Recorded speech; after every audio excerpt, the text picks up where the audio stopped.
The chirping starts at 4:23 in the morning. That familiar beep of a dying carbon monoxide detector every 30 seconds like clockwork. Sarah stumbles through her apartment, checking every room, every corner, every device.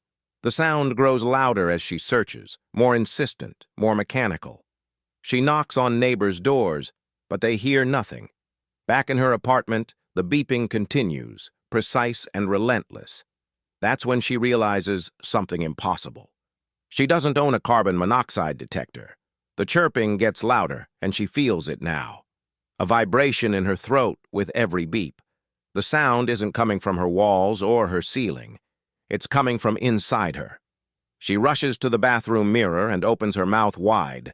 Deep in her throat, a tiny red light blinks in perfect rhythm. Something was installed while she slept.